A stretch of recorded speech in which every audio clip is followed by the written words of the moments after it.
bul forcer ak soo songale na ko daan na fuuf doole. la ilaha illallah.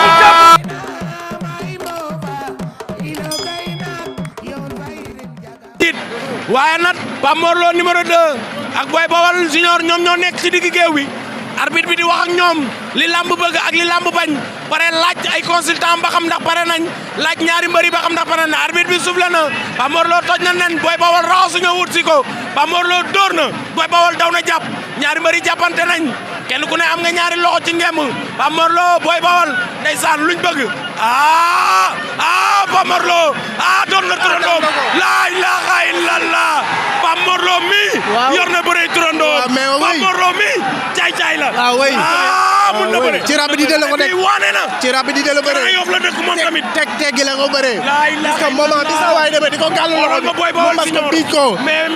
mais taay bi bokk na ci tamit waaw ndax Boy Bawal Junior mais moom it bër la dëgg la daanaan la daa mën a bëre waaye daa daje xale bu waane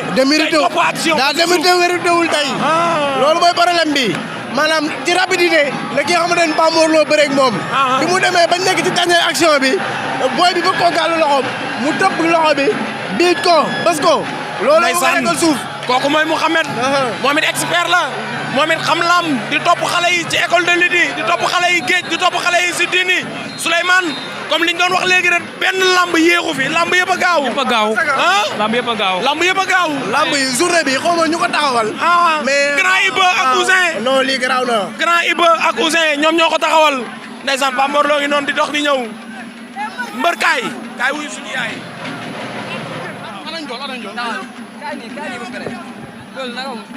Paul ñu siyaar. lépp jaam non lii du dara man. waaw merci beaucoup kon naa si waaw lii bayre la non bi bayre bi la non bayre bi la rek du dara non daanu ko li ko daane ñëwul sax non du ñëw esat déggu ma waaw dama ko bàyyi kër ga moom du ñëw quoi waaw ndaanaan la billaay ndaanaan wallaay si wallaay waaw sant yàlla rek di sant sama coach bi xoola coach Rasta daanaka lépp moom la yàlla xam na ko combat bi daanaka bu ñu ko jëlee sax yàggul mais temps bu gàtt liggéey nañ ñoo xamante nii yëg nañ suñu bopp maa ngi sant bu baax sant sama écurie yëpp écurie Père Diaw di sant sama nijaay kii mooy sama nijaay Ndandi Fall man amul may ti si làmb de ñu nekk sama ginnaaw man si làmb laa nekk kii mooy sama nijaay moo ma dugg si làmb moo may gunge moo tax su ma gisee rek sama xel day dal bi mooy sama 5e combat 3 victoires am benn défaite waaw bëri na ñu nekk sama kanam dañ ma jox si mbëri yi tudd instant bi ku ñëw baax mais ñi si kaw man ñoo sax man bu dee tuur tànk yi booy yi nii yàlla xam ne damay daan ba sonn rek ñii mun ñu ma yëngal fenn waaw bëri ñu ngi si kaw maa ngi déglu course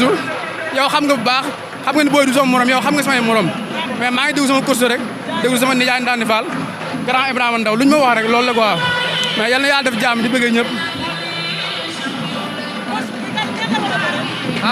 ay adversaire am ñu ngi ci làmb pël ñu ngi lay ziar bu baax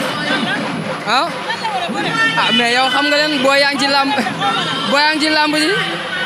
nañ ko jox ay Laurent mën na bëreex moom. waaw Ardo na ko may sens.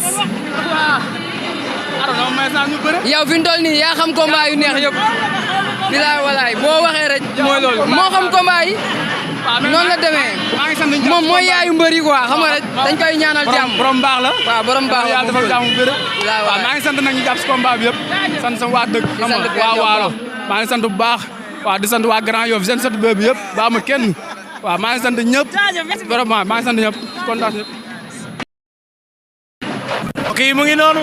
Pape Mor Lo